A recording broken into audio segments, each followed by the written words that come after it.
আমরা 2009 সালের খুনিকে, 2013 সালের খুনিকে, 2024 সালের ছাত্র জনতার খুনিকে পালিয়ে যেতে বাধ্য করেছি। আমরা বাধ্য করেছি তাকে এই দেশের মানুষের স্বাধীনতা ফিরিয়ে দিতে। সে ওই পাড়াগুলো আবারও ষড়যন্ত্রে লিপ্ত হচ্ছে। এদেশের স্বাধীনতার সার্বভৌমত্বের প্রশ্নে আমরা ছাত্র জনতা আপোষহীন। আমাদের সার্বভৌমত্বের দিকে যারাই আঙ্গুল করবে তাদেরকেই প্রতিহত করা হবে। ছাত্র জনতার রক্তের সাথে যারাই বেইমানি করবে, যারাই ছাত্র জনতার রক্তের মাধ্যমে উজ্জিত বিপ্লবকে প্রশ্নবিদ্ধ করবে, তাদেরকে প্রতিহত করা হবে।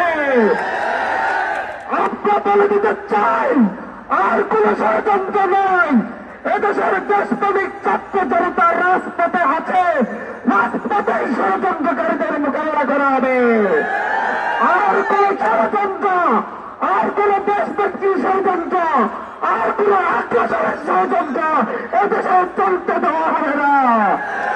এদেশে আর কোন ধরনের প্রেসিডেন্ট কায়েম হতে দেওয়া হবে না।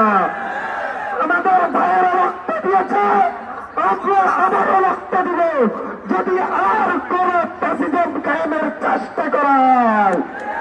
আগামীকালকে 15 তারিখে সেই ষড়যন্ত্রকারীরা আরেকবার আমাদের দেশে সন্ত্রাস করার চেষ্টা চালাবে।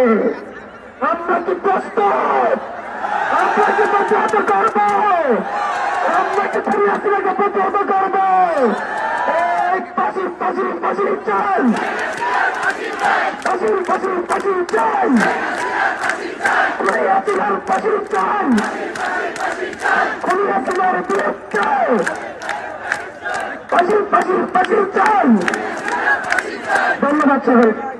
দেখেছেন বৈষম্য বিরোধী ছাত্র আন্দোলন শুরুতে কোটা বৈষম্য নিরসনে আন্দোলন শুরু করেছিল, কিন্তু আমরা দেখেছি আমাদের শান্তিপূর্ণ আন্দোলনে আওয়ামী প্রেসিডেন্টের ছাত্রলীগ, যুবলীগ, আওয়ামী লীগ, স্বেচ্ছাসেবক লীগ এবং পুলিশের সহযোগিতায় আমাদের বাইরের উপর গুলি চালিয়ে আমাদের বাইরেকে শহীদ করে। ছাত্র জনতা তা মেনে নেয় না। বাংলার ছাত্র জনতা অনতির বিলম্বে ইস্তফা ঘোষণা করেছিল।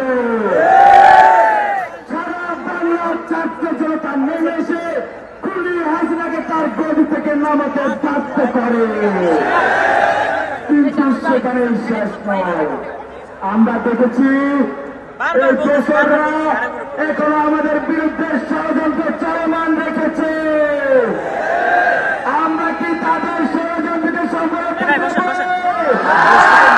আমরা কি সফলতা পাচ্ছি? বাংলার মানুষ কি ফ্যাসিস্টের ভয় পায়? আমরা কি রক্ত দিতে পারি?